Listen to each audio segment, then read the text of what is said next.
A day to remember for the rest of your lives. There's a great promise for all of you. The Pro Football Hall of Fame and Extreme Networks present the Heart of a Hall of Famer program. With nearly 100 Hall of Famers participating, we have reached 48 states around this country, sharing the message that football is more than a game and can teach Americans how to huddle up during a time when we need to be united. It's time for America to take a real deep dive. Not at no one else, but at yourself individually. If you want to change America, don't brush your teeth with your head down. Look at who you are and be the example. Be the example. An opportunity to meet and learn from one of the greatest football players of all time. But more than that, the chance to see that their Hall of Fame life wasn't given to them. Single-parent homes, drug-infested neighborhoods, and poverty. I grew up in a neighborhood that was considered one of the worst in America, and the household I grew up in was one of the worst in that neighborhood. By the time I was 20 years old, I knew at least 30 friends or family members who had lost their lives. Football became like a second parent to me. It taught me the things that my father wasn't there to teach me, and that my mother, as a struggling, single-parent woman, just didn't know to teach me. But they learn how to live a life of character before pursuing their football careers. Today, you will learn you can do the same that they once did.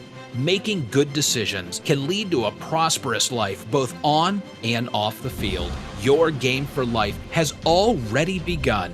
It's your decision whether or not you want to be a successful student, son, daughter, brother, or sister.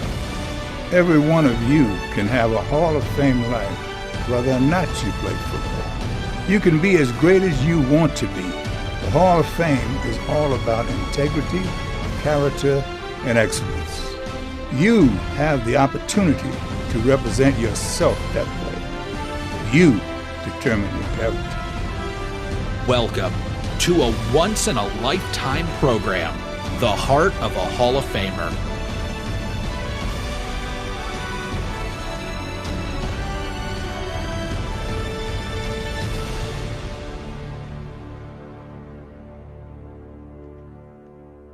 The Buccaneers selected Derrick Brooks in the first round of the 1995 draft. Brooks spent his entire career in Tampa Bay, never missing a game in 14 seasons. One of the premier linebackers in the NFL, Brooks was selected to 11 Pro Bowls and named NFL Defensive Player of the Year in 2002. That same season, he helped the Bucs win their first Lombardi Trophy. Derrick Brooks all the way. There it is. The dagger's in. We're going to win the Super Bowl. I want to be committed. I want you guys to know when the Bucs drafted me, I gave them my commitment. I gave my all. And part of that commitment as a servant leader stands before you today. And finally, as a servant leader, I want to go about it with a great deal of humility. Because I believe, as my mother taught me, is never in a position to toot your own horn. Because humility is, as I once learned, is not thinking less of yourself, but it's thinking of yourself less. And someone also taught me that most people will forget what you say, some will forget what you do, but no one will ever forget how you made them feel. Ladies and gentlemen, please welcome Gold Jacket Derrick Brooks. Welcome to the Pro Football Hall of Fame. We're going to see that gold jacket here in a real quick second. My name is Jake Raid. I'm the Youth and Education Manager here at the Pro Football Hall of Fame, and we are so excited to have another Heart of a Hall of Famer program today featuring gold jacket, Bucs legend, as we all know, big game on Sunday, Mr. Derrick Brooks, and we'll get to him here in 1 second. But a little bit about us here at the Pro Football Hall of Fame. Our mission here at the Pro Football Hall of Fame, as you know, if you've done these programs before, is to honor the heroes of the game, to preserve its history, to promote its values, and to celebrate excellence everywhere. And those values we promote are those of commitment, integrity, courage, respect, and excellence, all of which not only make good athletes great and great athletes excellent, they make good people great and great people excellence. I'm excited to learn how these values impacted not only Mr. Brooks's career on the field, but off the field as well as we get through our 1 hour program today. Before we do get started, I do want to thank a few people. First of all, I'd like to thank our great partners at Extreme Networks, the sponsor of this great Heart of a Hall of Famer program. Without them, this program could not be possible. They do a lot of wonderful and great things for us here at the Pro Football Hall of Fame, and they do a lot of great things for NFL teams, high schools, school districts, colleges, all across the country. So first and foremost, we want to thank them for their support. Secondly, I'd like to thank our teachers and administrators. I can tell you this year, I'm not a teacher. I grew up around teachers. A lot of my family is. I know this year, school year, has been a crazy, crazy year. So we just thank you for allowing us to be a part of your school day today, allowing us to help you in the classroom do a little bit of different and remote learning today. And then lastly, I'd like to thank our students. You know, without you guys today, this program doesn't take place. Make sure you guys are ready. I know we got a bunch of schools and kids ready to ask questions today. I'm excited to see what those questions are. I'm sure Mr. Brooks is excited to see those and hear those questions as well. And then lastly, if you're watching us on YouTube, I know we got a lot of schools who wanted. I think with Mr. Brooks, we were over about 30 schools who are tuned in today. So if you're watching us on YouTube, make sure you put a question into that comment section, and we will do our best to try and make it a part of the program today. Just tell us what your name is, what school you're at, where you're from, and we'll try our best to make that part of the program. So it's enough of me talking. Without further ado, I'd like to turn things over to our special guest, Gold Jacket Hall of Famer, Mr. Derrick Brooks. Derrick, welcome to the Heart of a Hall of Famer program today. All right, thank you. I appreciate it, Jacob. And I do want everybody to know that I have my mask, but I'm sitting in my office here as well. So I just want to start by saying thank you. Thank you guys for having a willingness to be a part of our Heart of the Hall of Famer program, to learn not just more about the Hall of Fame, but more about us and how certain values that we have translate to the values that you have as everyday people. And you don't have to be a superb athlete or Hall of Fame football player to have these values. You just have to have a willing heart and give some resources in terms of your time to be a good person. And we all could be successful in life. And as we start to interact over this next hour, I do want to hear from you guys. I'm here to serve you, and serve you meaning answer all the possible questions that you have for me. I share back with you, and we get a chance to learn. One of the biggest things that I always come across as is I feel every day am a lifelong learner. I do not know it all. I wake up every day asking God to give me an opportunity to learn. And I don't know what area that is or what part of my life of that day, but I find out every single day, I lay my head down, I've learned something different than the day before because I've opened myself up to be a learner and understand that I don't know it all. So a couple quick things. You guys are probably part of your assignment was getting to know me, but I'll be remiss without always introduce my family to any crowd that I speak to. My wife's name is Carol. I've known my wife since we were 10 years old, so that's probably over 37 years. I've known her. We have 4 kids. Our oldest, her name is Brianna Brooks. She's 25. She's currently a psychologist therapist that works with autistic kids. My next son is Derrick Brooks Jr. We call him DeKalen. He's a junior on the football team at Florida State University and a recent graduate of Florida State University. So he's graduated early. My next son is Darius Brooks. And he's getting ready to be a current freshman at University of South Florida here in Tampa. And finally, my last child's name is Dania Brooks. She's 15. She's a sophomore in high school here. So I bring you greetings on behalf of my family that are and were current students. So again, two of my kids, one just graduated high school and one in high school. So I'm very familiar with this age group and obviously the challenges and things that you guys are going through, obviously as a high school student. So with that, Mr. Jacob, I will turn it back over to the kids. All right. I think I'm gonna take a little advantage of my position here. I think I'm gonna take the first question here. But before I do want to say I think that message is great about being a lifelong learner, because you talk about that's normally for adults being able to ask those or be able to be the lifelong learner and learn after school. But I think that goes to even kids who are in elementary school, middle school, that to know that message, and that learning is never going to stop. You may not like school, you may enjoy your time on the weekends or after school is over, but that idea of continuing to better yourself and make yourself the best person, football player, teacher, student that you can be, that is a great message to start out with. So my first question is, we talk about those values: commitment, integrity, courage, respect, and excellence. Out of all those 5 values, is there one that stands out to you as the most important,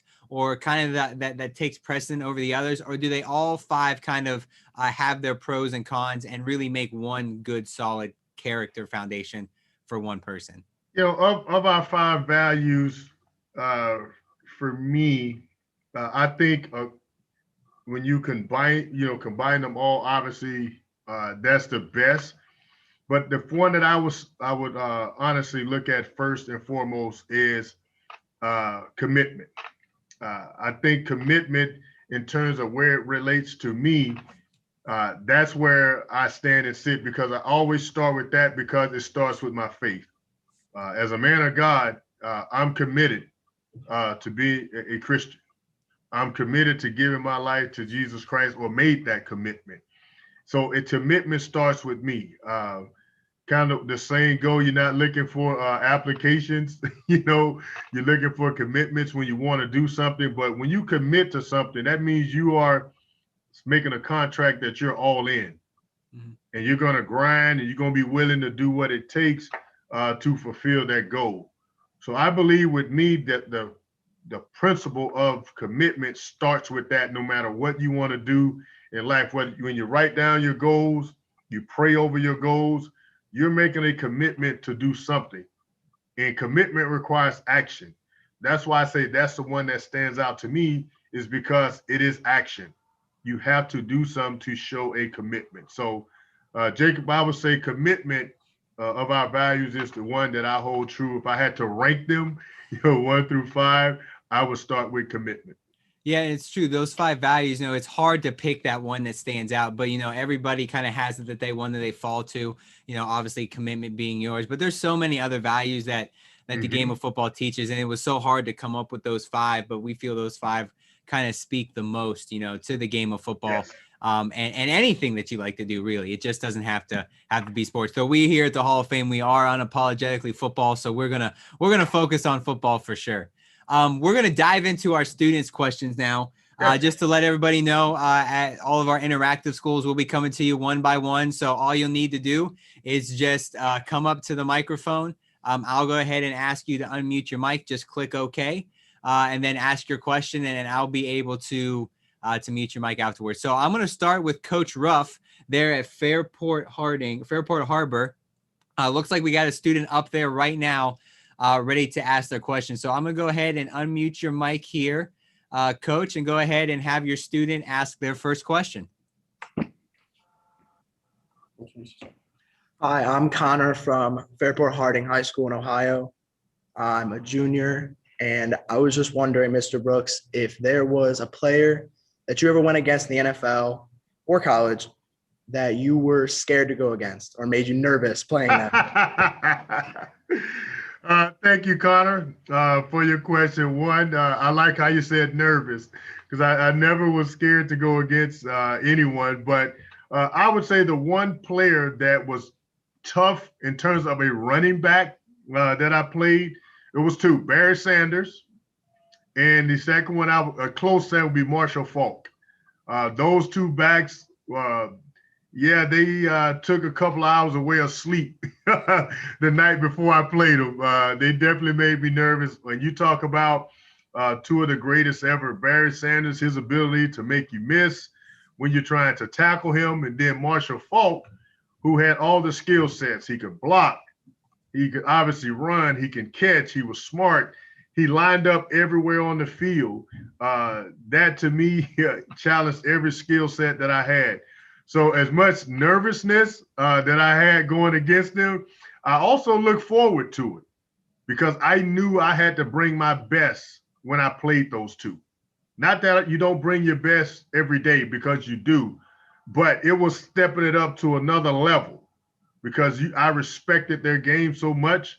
I knew I had to rise up and take my game to another level if I wanted to compete against those two. So I would say Barry Sanders, and a very, very close second is Marshall Faulk.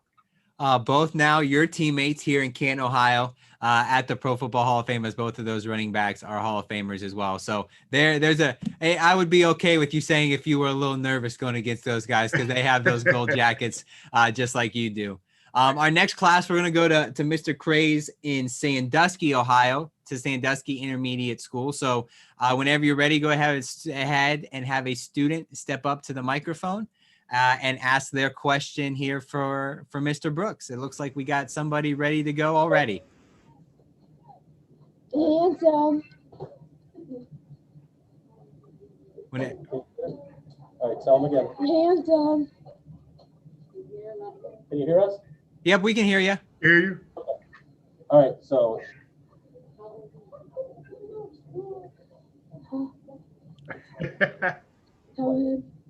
How old were you when you started playing? So how old were you when you started playing football? I like you got a little Seminole representation there. I like your Florida State shirt. Thank you. You're welcome. I started playing football when I was age 7, but here's the catch. I quit when I first started because I was not that good, and I was a tackling dummy. So I didn't even make it the first practice. I quit, and really my dad, he didn't pressure me to play. He just told me the next time I start something, make sure I finish, because it wasn't about how good I am or could be. It was about finishing. So I went back out to football when I was 8 years old. I wasn't that much better, but I didn't quit. So I like to tell people I actually started playing when I was age 8. But like I said, I tried out when I was 7, but I was 8 years old when I started. All right, our next question is going to come from Jonesboro High School. So whenever you're ready down there, go ahead and unmute your microphone and have your student ask their question. My name is Tyron. I go to Jonesboro High School, and my question was, how important do you think accountability is on and off the field? Oh, it's great. It's Jonesboro. Where you guys located at? What city? Arkansas. Arkansas?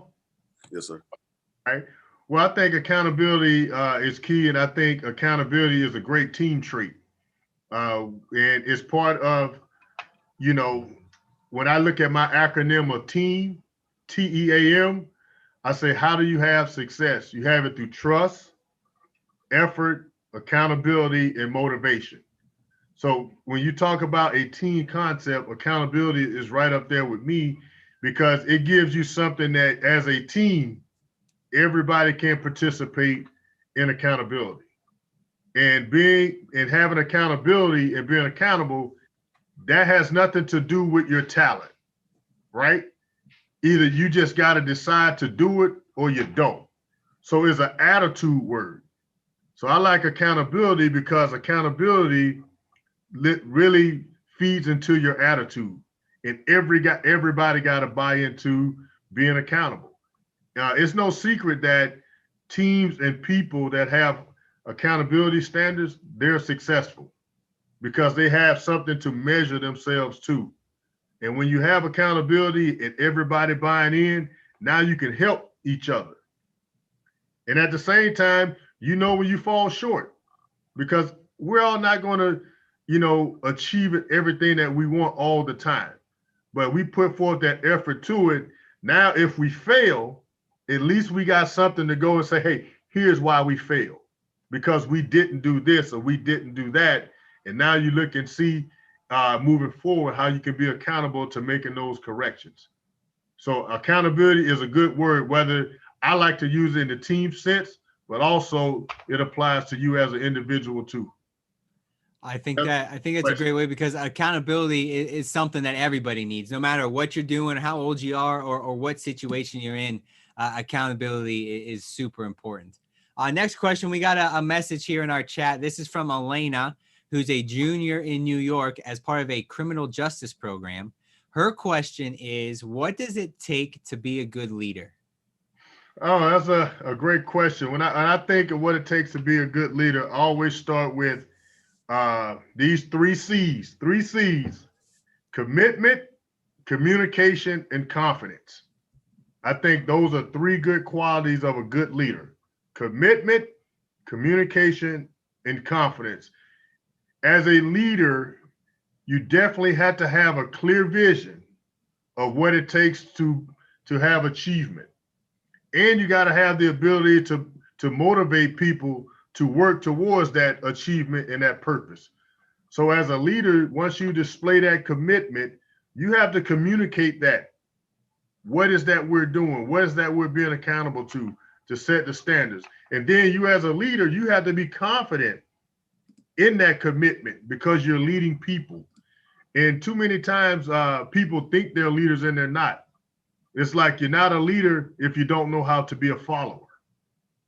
So for me, I always like to lead saying, I know how it is, and being willing to follow somebody, because that makes me identify as a good leader. And by having confidence, as I said before, and I said this in my Hall of Fame speech, it's all about being a servant leader, being willing to serve others in a leadership role to get everybody better.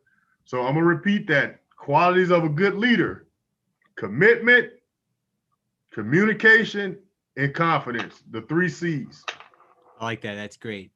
We talk about the game of football, and it can teach those three C's and how important it is with all those values. And that's something we truly preach here at the Hall of Fame, is how important those values are. But part of our job here as the Hall of Fame is to preserve the history of guys like yourself, Hall of Famers, anybody who has played a minute in the game.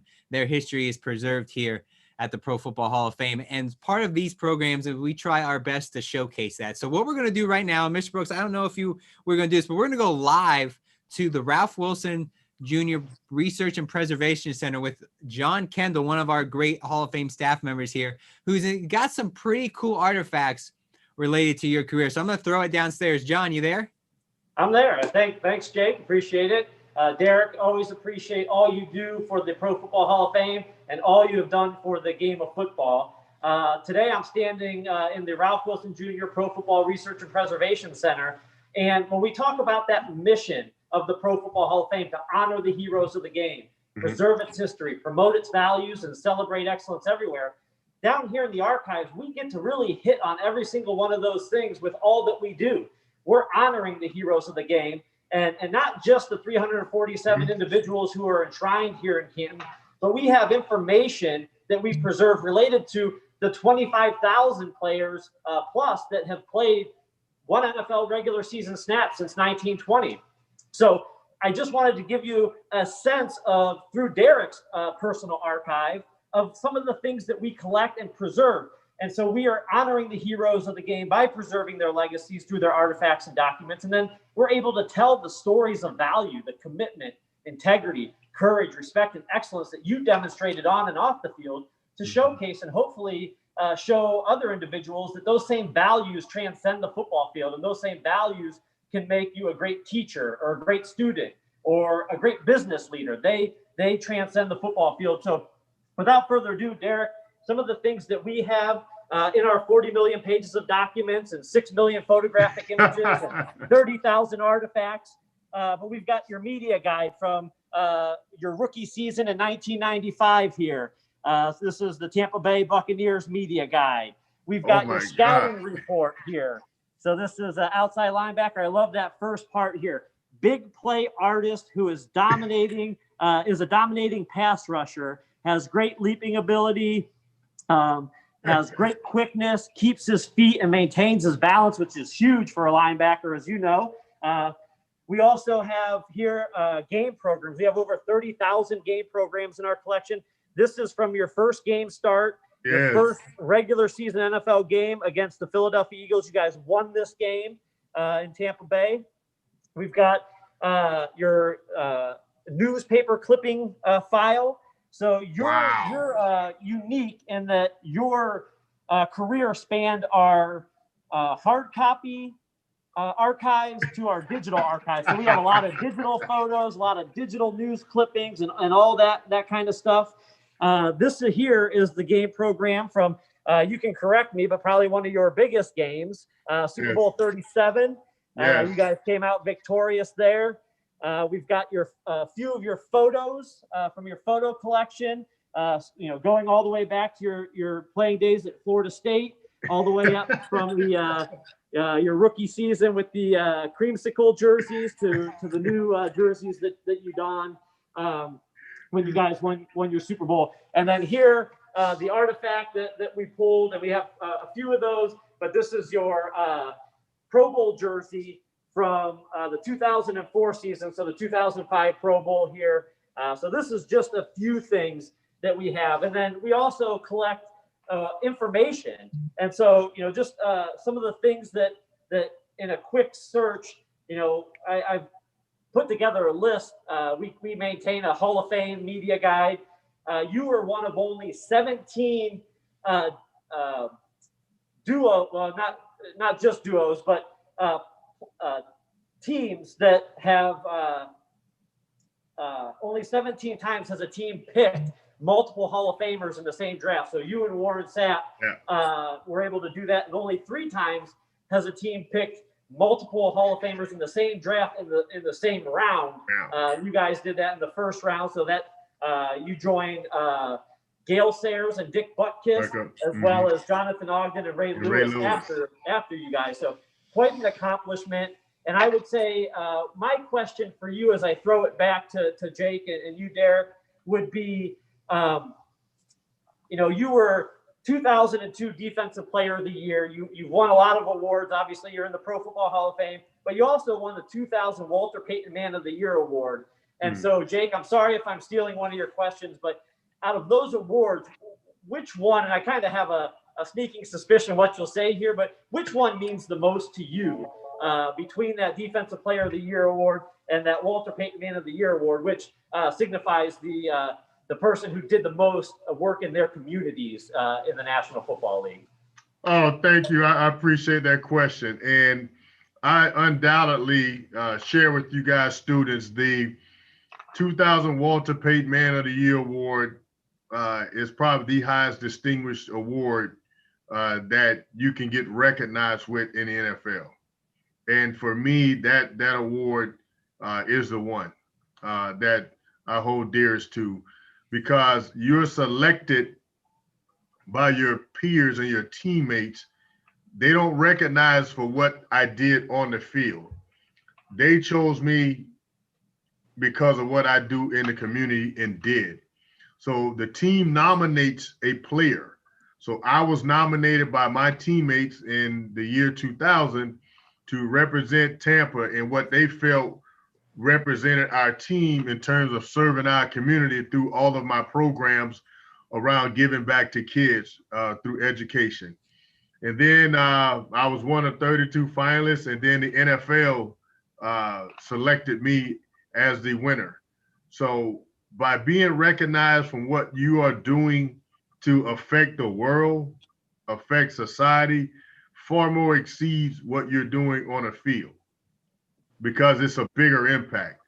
And that's the way I use football in my life was, hey, I just play the game of football, but the game of football don't define me. That's why when you're looking at that jersey, that's why my name is above that number, because it's all about me representing my name first and that number second. And those are the values that I stood for and still try to do today and teach my kids.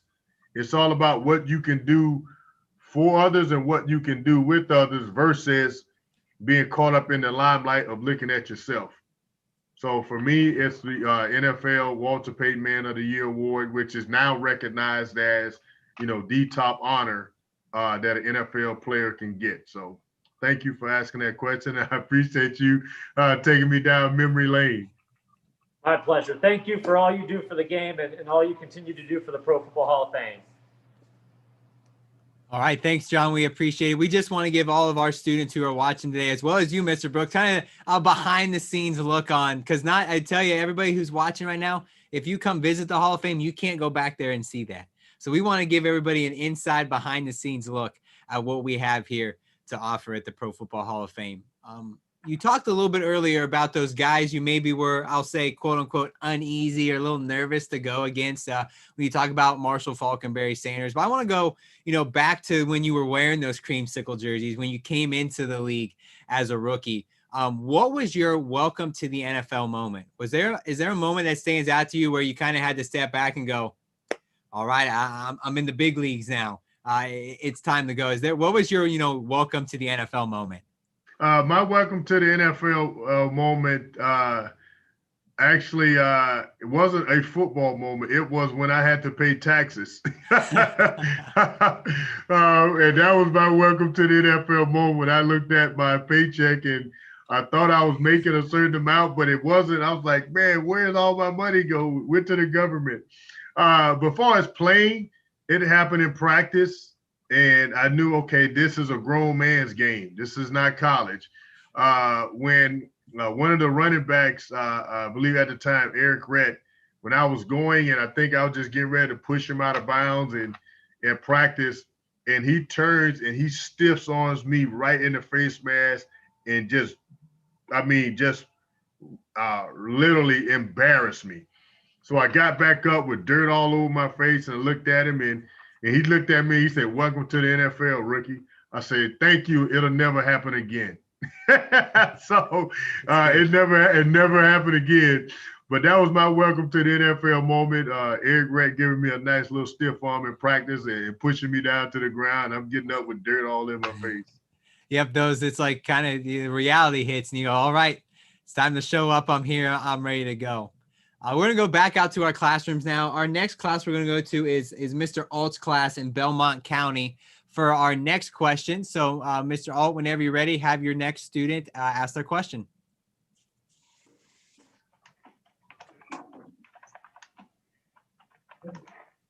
My name is Kira, and my question for you is there anything that you regret about playing football? Wait, say that again. Oh. Is there anything you regret about playing football? Is there anything that I regret about playing football? To be honest with you, the answer is no. Football has taught me so many other things in life that are character traits that I couldn't learn really in a classroom or anywhere else, whether we're talking courage, respect, even these values, integrity, grind, disappointment.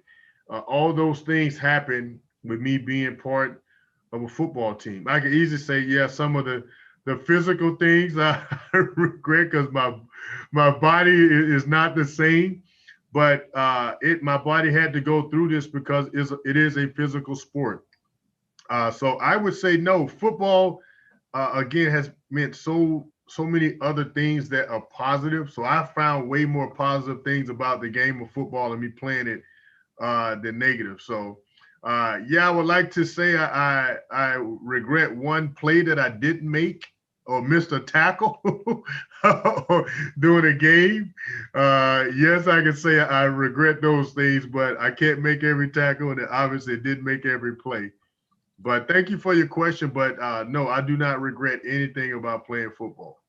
All right, our next question, we're going to go to Mr. Hannah's class, and we're going to keep it right there at the same school at Belmont County for our next question. So whenever you're ready there, Mr. Hannah, go ahead and have a student step up and ask their question.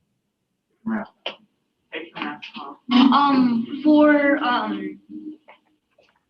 you have anything like what inspired you to play football? Well, when I was 8, what inspired me to keep playing is I wasn't that good at it, and I wanted to get better. And the only way that I can get better was I had to continue to play and deal with disappointment. When early on, like I say, when I was 8 years old, I wasn't that good. So there was a lot more disappointing times when I played football than it was, me celebrating. So I had to learn how to overcome that by working hard and dealing with being disappointed early. So as I started, getting better, obviously things started to change. I started to be one of the better players on the team. But I literally had to work at it every single day when I was young.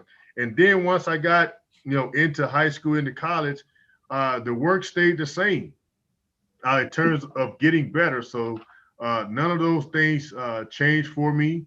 When I set, when I set a goal, I obviously pray over those goals, but I stay on the grind and trying to do it.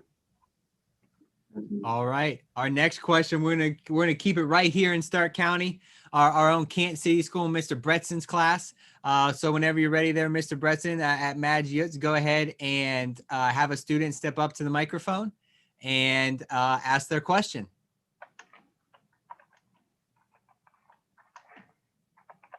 Whenever you guys have a student ready, go ahead and step up there and ask your question there at Mad Utes. There we go. I see somebody now.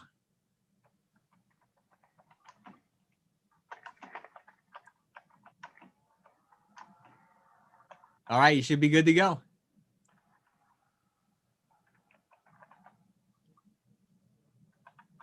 Mr. Bresson, we can't hear you.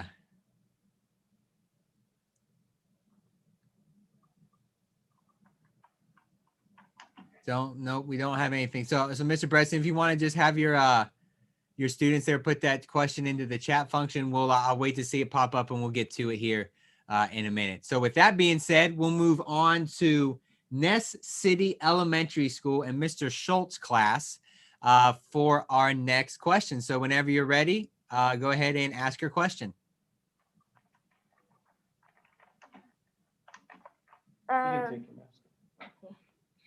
Mr. Brooks, Yes. 14 years of playing football, what was the best advice someone ever gave you? The best advice someone ever gave me was about attitudes, and it was simply this. And everyone, please listen to this quote. It was, if attitudes are contagious, is your attitude worth catching? Listen to what I said. Like, right now, no one wants to catch the coronavirus. It's a terrible thing, right? No one wants it. I don't want it. It's contagious. That's why we're wearing masks. But think about your attitude. If your attitude is contagious, do you want the person next to you to catch it? If the answer is no, then you need to change your attitude. Your attitude needs to be such that you want everybody to have your attitude in the most positive way. So that's the best advice that someone gave me. That was good. That was deep. I made a note on that one. That one's gonna go make it way to a note card and make it up on my desk for sure. I got Mr. Bretson did put his question in the chat here. He asked, and his students want to know, what was the most difficult part of your football career? The most difficult part of my football career is when I would say, obviously, I didn't win games that I wanted to win, but when I retired, losing, being around the guys every day in the camaraderie of a locker room, it was something that I missed early in my retirement. I had to readjust, my mindset and my goal because I was missing being around a locker room environment and the guys. And I think most football players will tell you that's one of the top 2 or 3 things they miss when they retire is being in the locker room and being around the other guys, because it's the camaraderie around that. Or just like being with a group of your friends that you grew up with, and now you guys go on into your different, colleges or whatever, you're going to miss them. So it's the same thing with football, and me being with Tampa my whole career, it was even a little bit more difficult because I only had one team that I played for. All right. We already talked about and we showed you the behind the scenes look at the Hall of Fame. And you mentioned playing for Tampa Bay, as you mentioned, won a Super Bowl there. And one thing we want to do is now we want to take you live into the museum. And the Super Bowl is coming up on Sunday, so we thought what better place to come live than our Super Bowl gallery in front of all of our Super Bowl rings, one of which you probably have somewhere in that office or stuck away in a safe or might be pulling it out to wear this weekend since Tampa's playing in the big game. So I'm going to throw it out to the Pro Football Hall of Fame Museum, to our youth and education coordinator, Nathan Martin, who's in front of all of those Super Bowl rings. So Nathan, you there? Yeah, Jake, thanks for sending it out here to me. And guys, I apologize if it's really loud out here, but in this gallery, we've got all the stadium sounds and everything. So it might be a little hard to hear me, but I'm going to talk as loud as I can with this mask on. But like Jake said, I'm in the Lamar Hunt Super Bowl gallery here at the Pro Football Hall of Fame. This gallery is full of artifacts from the NFL's greatest games, right?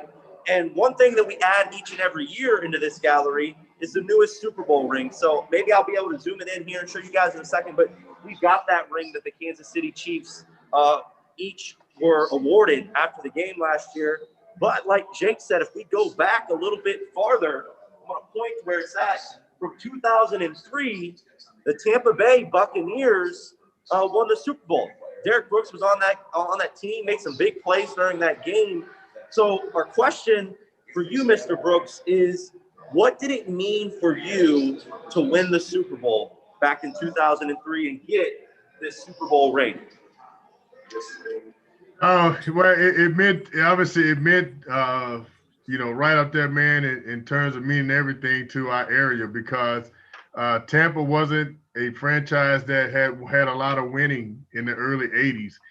And to overcome that, to hoist that trophy, was a special feeling that I looked at it as the entire Bay Area, won that nice gold ring. Right there. That did. You're right, Jacob. I do keep that thing put away along with my Hall of Fame ring. I don't wear those very often. But it meant the world to our area just because it took 30-something years for us to get in this position. So we had the big parade and everybody celebrated from Clearwater to St. Pete, Tampa. It was a Bay Area celebration that they're still talking about today. So hopefully this Sunday the Bucs can do it again and be the first team to ever host a Super Bowl in their own stadium and play in a Super Bowl, but win it too. So I hope the Bucs complete that trifecta of history and win this game this Sunday. Yeah, you said hopefully, so I gotta press you a little farther. And Jake maybe was going to do it later, but can we get that prediction? Are you guaranteeing the victory for the Bucs? No, I'm definitely rooting for the Bucs. I can't have it no way. If I pick somewhere else, I need to move out of Tampa. But I'm definitely hoping the Bucs get it done. And I expect them to play a lot better than they played the first time they played Kansas City. So yes, I'm picking the Bucs to win. All right, well, you heard it here first. Tampa Bay Bucs are going to take home the trophy on Sunday and take that Lombardi trophy back to the Tampa and the Bay Area. Got another question that came in on our chat. I want to get to it, and I appreciate everyone's kind of been sending in those questions. Mr. Brooks, thanks for answering those Q&As that have been coming in. This one asks a little bit about coaches. Who was your most influential coach, and how did he or she shape you for the rest of your career? Oh, thank you. I told the two coaches for me. Actually, it'll be a third one too. But the two head coaches are Bobby Bowden, who's my head coach at Florida State, and Tony Dungy, who's my second head coach here in Tampa.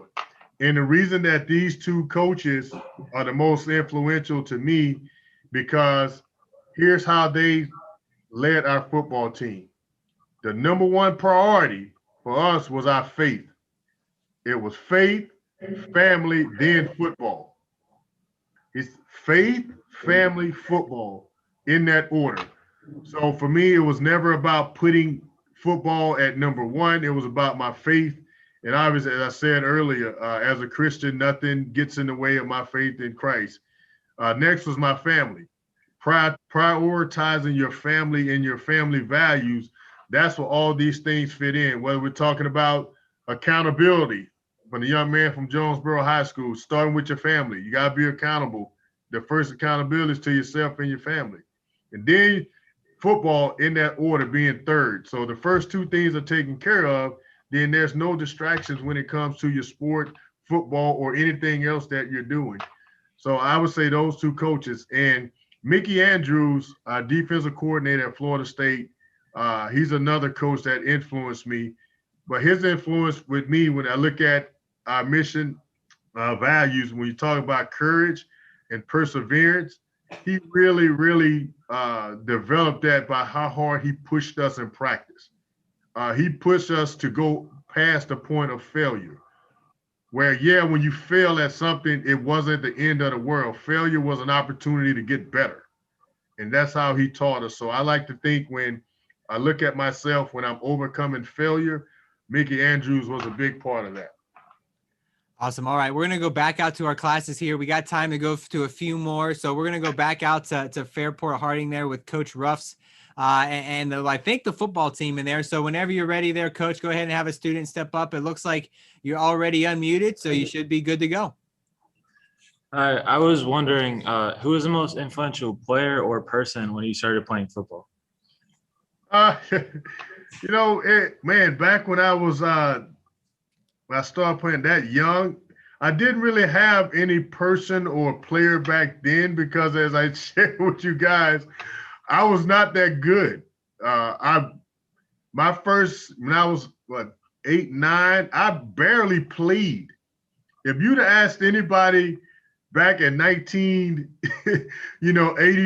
84, if Derrick Brooks would be an NFL player, a Hall of Famer, they would have started laughing at you. I was not very good at all. I'm serious. I barely played, but I kept working. I kept getting better. As I said before, I put in the effort to want to get better. And I got better. As I put in work, it started to pay off. So when I became 10, 11 years old, I was playing more. And I was having more success than the guys who were better than me at 8 and 9 because they didn't work as hard as I did. I simply outworked them. Now, I didn't have, anyone saying, Derrick, push me. My dad, his thing was, you don't quit. You don't quit. My mom and dad, they were more worried about me making sure I made all A's because I was an A student in school than what I did playing recreational football. So as long as my grades didn't drop, I can continue to play. So they were more pushing me to make sure I excelled in the classroom than I did on the football field. So I look at myself when I was that young, Cameron, I was a self-motivator. And that's kind of where I learned it from, to motivate myself. Now, as I got older, and I told you the two coaches that I played for, those guys pushed me to make sure my priorities was in order, and at the same time, continue to want to get better every single day. Yeah, I think it's cool that, and I would love that you mentioned, kind of growing up and the idea of getting straight A's. There's a video, and I didn't have this written down at all, but I'm glad you brought that up. There's a video we show here as part of a presentation that you did with GMC, and it talked about, your experiences in high school. So can you kind of tell everybody, kind of sum that up on some of the things you went through in high school, and did that lead you in partnership with a fellow Gold Jacket, Mr. Eddie DeBartolo Jr.? Did that lead you at all to kind of create your academy down there in Tampa?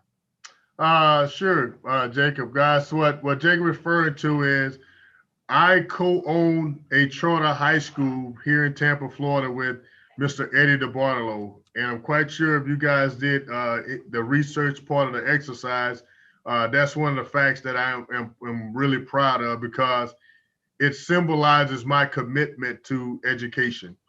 And in high school, one of the things that I went through was I was discriminated against by one of my teachers as a freshman. I had an all honors class in my 9th grade, my first day of class, and I got to the class and I almost was late, but I walked in and she looked at me as if I shouldn't be in her classroom because there was a honors English class. So she asked me the question of, was I lost? And I said, no, I'm looking for room 227. And she said, this is room 227.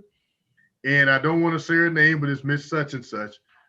And she said, you got the right class, but are you sure you're in this class? I said, yes, I am.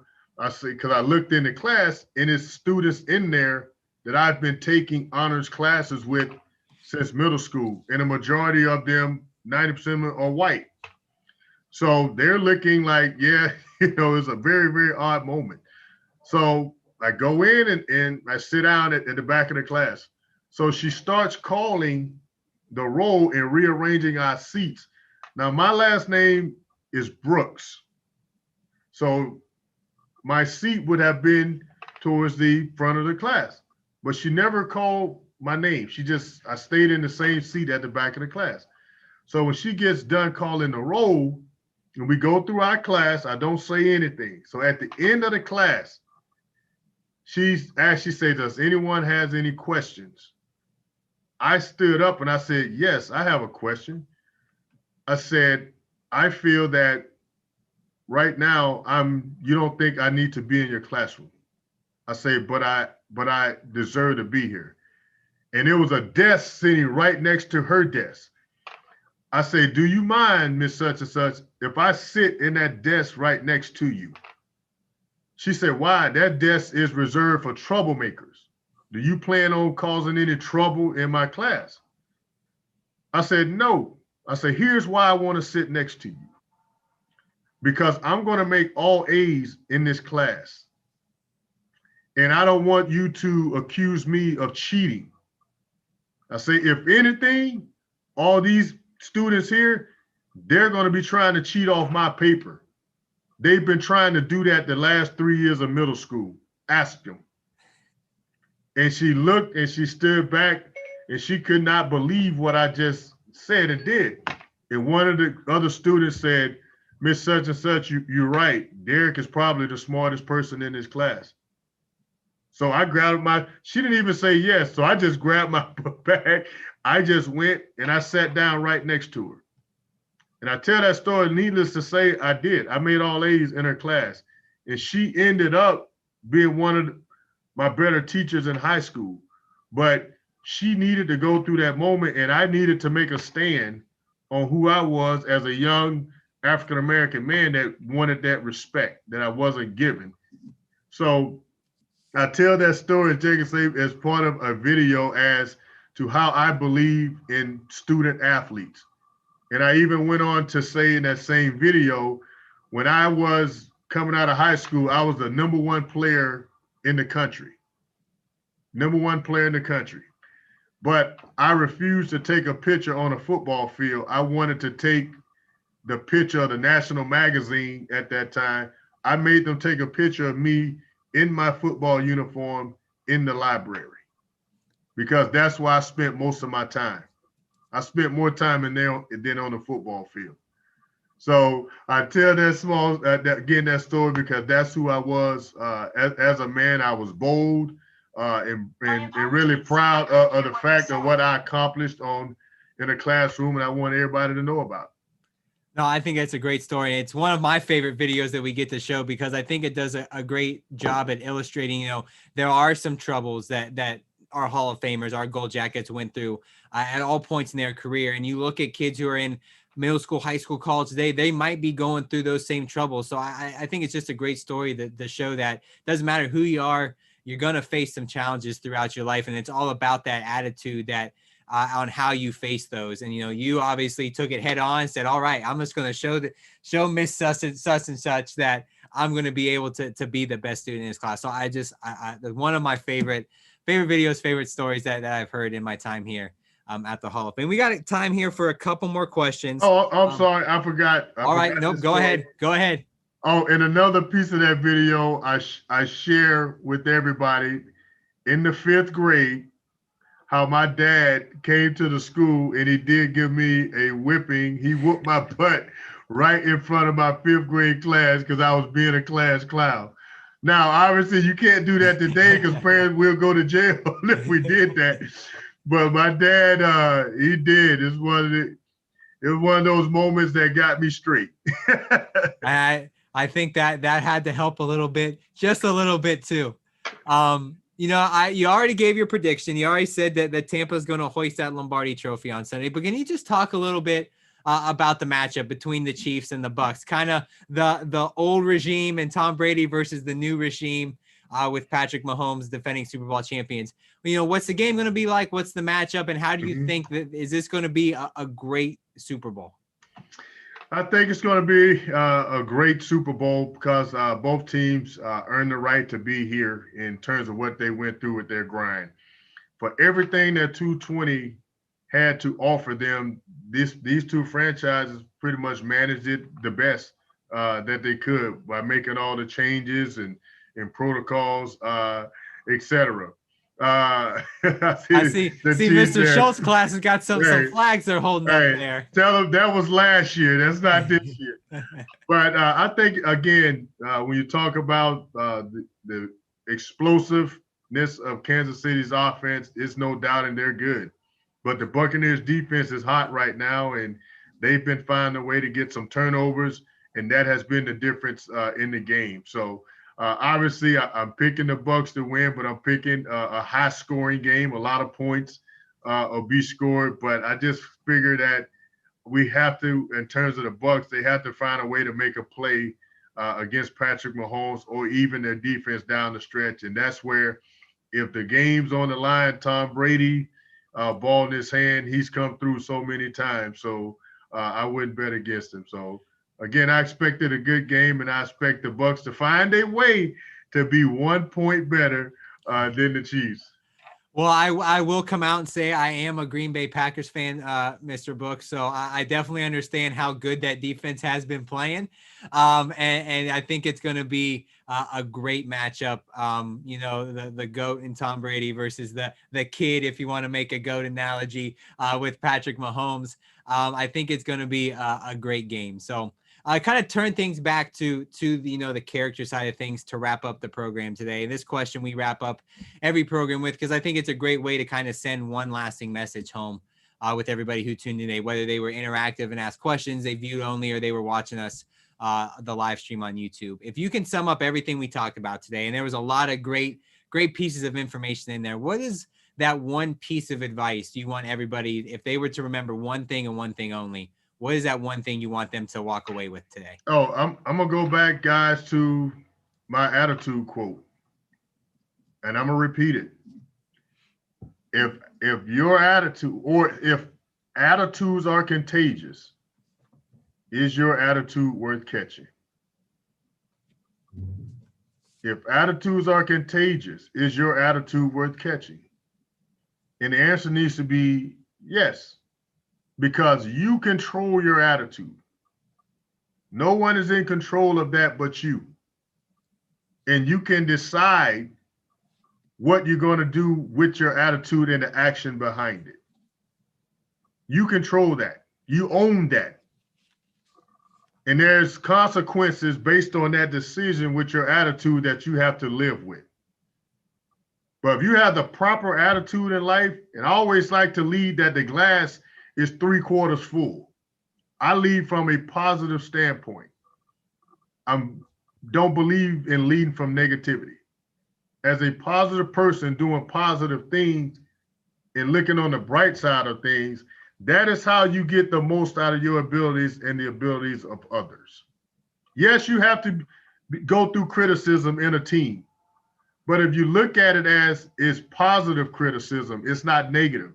I'm trying to get better. I'm trying to get pushed. I'm trying to do something positive. Then your attitude stays in the right place. And it's very critical when you play in a team sport that you have the right attitude. Period. Now, are you going to win? You're going to lose? You're going to get up? You're going to fall down? You're going to go through all those things of an emotional roller coaster. That's life. But if you have the proper attitude, on that roller coaster, you'll find yourself standing upright more times than you realize. And your grind will pay off in the end. If attitudes are contagious, is yours worth catching? For me, it's yes. It's yes. I like to think if someone's walking by me and they're walking their dog and that dog don't wag his tail, I got a problem. You need to wag your tail because I want you to feel my attitude. So I want you guys to feel my attitude that's watching, that's listening, understand that I'm coming from a great place and I want the best for all of you. But in order for me to ask for your best, I got to give you my best. And that's what I'm doing with my attitude. I want to give you guys the very best of Derrick Brooks so you can have the very best of yourself. And with that, we're going to wrap up this latest installment of the Pro Football Hall of Fame's Heart of a Hall of Famer series powered by Extreme Networks. Derrick, thank you so much for being a part of the program today. And truly, thank you for everything. And I'll echo what John said earlier. Thank you for everything you've done for the Hall of Fame. Thank you for everything you've done for the game of football. I like to say, the game of football would not be like it is today without the influence of not only all the people who played it, but specifically our Gold Jackets, our Hall of Famers. So thank you for everything you've done for the game, us at the Hall of Fame, and even in the education field. Thank you for everything you've done and given back to the game. It is greatly and truly appreciated. Thank you, guys. Take care. All right, everybody. Thank you so much for tuning in today. We hope to see you here next time as part of the Pro Football Hall of Fame's Heart of a Hall of Famer program. Bye, everybody.